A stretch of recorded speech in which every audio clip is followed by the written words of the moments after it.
Just a quick announcement. I have officially started uploading 201 videos to my Leathercraft 101 course.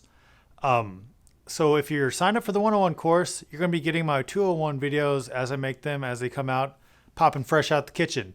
If you're not signed up for 101, you're going to have to wait probably 6 to 8 months for my whole 201 course to be completed before I launch it as a whole complete unit. So I know a lot of y'all probably think you're too good for 101 classes, but everything starts with a solid foundation, and the fundamentals are they're very important for anything that you do. Leathercraft is no exception. Isn't there something in the Bible about a guy that built his house on the rock and not on the sand? Be that guy that builds your house on the rock and learn your fundamentals. I could be totally making all that up. I went to Episcopal school and they didn't really take it all that seriously. But without further ado, please allow another version of myself to let you know what a 201 item actually is. So, what is a 201 item?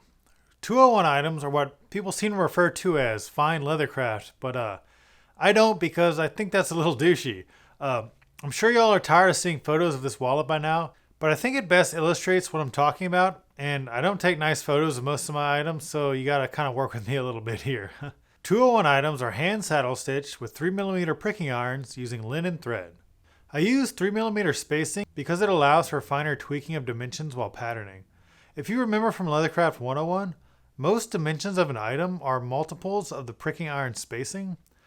This way your irons land appropriately at transition points and you don't end up with weird stitch spacing when it comes to pockets, corners, etc. Also, when paired with a nice linen thread, the 3mm stitching looks very beautiful.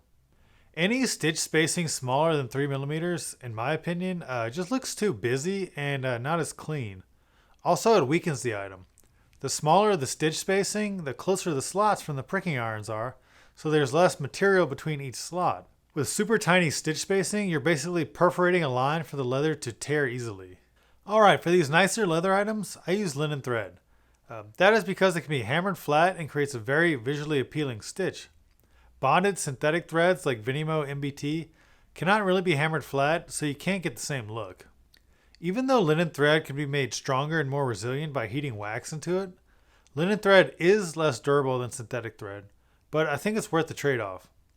Nicer leather items are usually treated with more care than rugged leather items, so it isn't usually too much of an issue.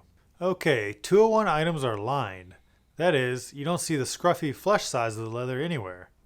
This is accomplished by using much thinner leather than those used in the 101 items. For 201 projects, it's very common to be using leather at 0.5 millimeter in thickness.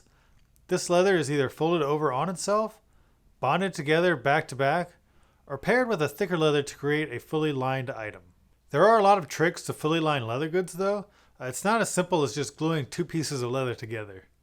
Where you glue and how you glue is very, very important.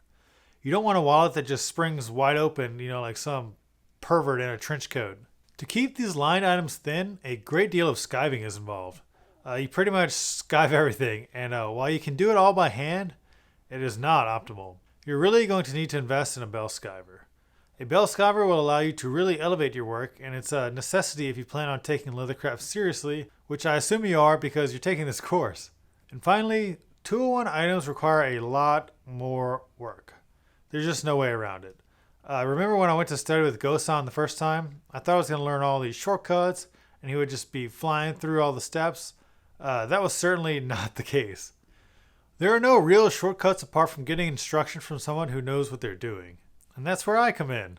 But don't let that scare you. The reward is worth it. That feeling you get when you finally make that item that blows you away and you know that you couldn't buy something that nice from a store even if you tried. That's what keeps me going, and that's what makes this pursuit so addictive, I think.